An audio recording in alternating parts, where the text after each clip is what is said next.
আরাফার দিনে আরাফাতের বাইরে যারা আছে তারা রোজা রাখবেন। আরাফার দিনের রোজা নিয়ে আমাদের দেশে প্রতি বছরই গন্ডগোল বা মত পার্থক্য দেখা দেয়, কোন দিন রোজা রাখবো। আরাফার দিনে বিশেষ আমল সমূহ জানতে চাই।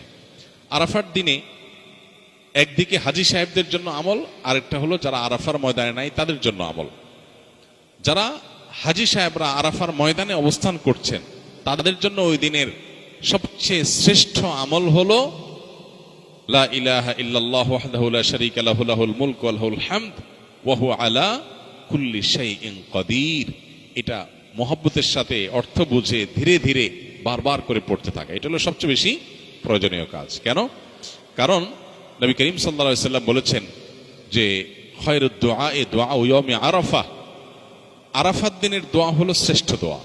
ওয়া খায়রু মা কুলতু আনা ওয়ান নাবিয়্যুনা মিন ক্বাবলি, নবীজি বলেছেন আমি আর আমার পূর্বের যত নবী রাসূল এসেছেন সবাই যত দোয়া আল্লাহর কাছে করেছে এর মধ্যে সবচেয়ে উত্তম হলো এটা, লা ইলাহা ইল্লাল্লাহু ওয়াহদাহু লা শারীকা লাহু লাহুল মুলকু ওয়া লাহুল হামদু ওয়া হুয়া আলা কুল্লি শাইইন কাদির। আল্লাহ ছাড়া সত্যিকারের কোনো মাবুদ নাই।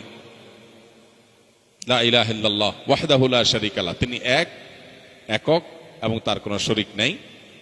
লাহুল মুলক ওয়া লাহুল হামদ, রাজত্ব এবং প্রশংসার অধিকারী একমাত্র তিনি।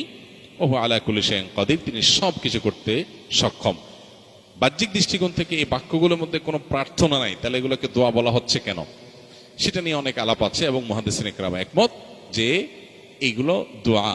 এখানে আল্লাহ রাব্বুল আলামিনের কাছে পরোক্ষভাবে নিজের চাওয়াকে পেশ করা হচ্ছে, আল্লাহর শক্তিমত্তার কথা জাহির করে আল্লাহর কাছে নিজের সবকিছুই নিবেদন করা হচ্ছে পরোক্ষভাবে, এটাও দোয়াই।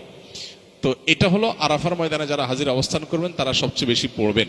অনেক উলামা ইকরাম অবশ্য বলেন যে এই দোয়া অর্থাৎ লা ইলাহা ইল্লাল্লাহু ওয়াহদাহু লা শারীকা লাহু লাহুল মুলকু ওয়া লাহুল হামদু আলা কুল্লি শাইইন কাদির আরাফার দিনে, আরাফার বাইরে যারা পৃথিবীর বিভিন্ন প্রান্তে গায়রে হাজী যারা আছি তারাও পড়তে পারেন, বরং আরাফার দিনে তাদের ওইটা পড়া উচিত এবং এ ব্যাপারে অনেকে রেকমেন্ড করেন।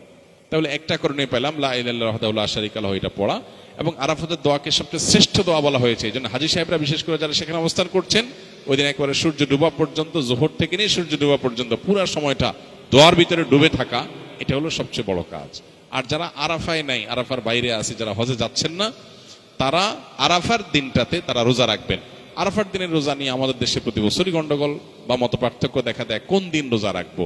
এটা কি হাজিরা অবস্থান করছে ওই দিন, নাকি আমি যে দেশে আছি সেই দেশে যখন জিলহজের 9 তারিখ হবে। তো এটা নিয়ে উভয় পক্ষেই দলিল আছে, যুক্তি আছে, দুই মতেরই সপক্ষে আলেমদের বক্তব্য আছে।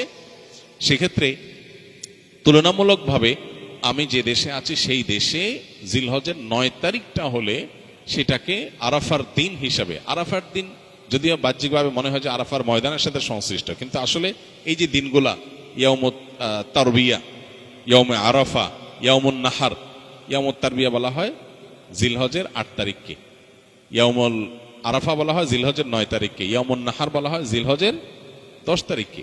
এখন এই নামগুলো যদিও হাজিদের হজের সাথে রিলেটেড, কিন্তু হজের বাইরে যারা আছে তাদের জন্য আপনার ফিকহের কিতাবগুলোতে বিভিন্ন দ্বীনি কিতাব পুস্তকে ইয়াউমে তারবিয়া, ইয়াউমুন নাহার বলা হয়েছে। এর মানে এটা না যে হাজিদের সাথে মিল করতে হবে, যে দেশে যেটা হবে সেটাই প্রযোজ্য হয়।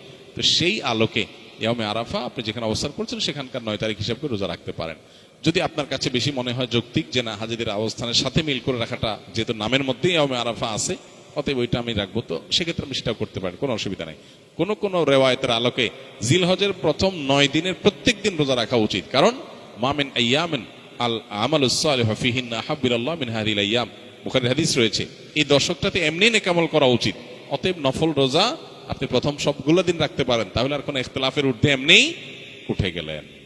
অতএব আরাফার দিনে আরাফাতের বাইরে যারা আছেন তারা রোজা রাখবেন, আর আরাফাতে যারা আছেন তারা কি করবেন, ওই যে লা ইলাহা ইল্লাল্লাহু ওয়াহদাহু লা শারীকা লাহু বেশি পড়বেন আর বেশি বেশি আল্লাহর কাছে দোয়া করবেন। দোয়াটা অবশ্য আমরা আরাফাতে যারা নাই তারাও করতে পারি।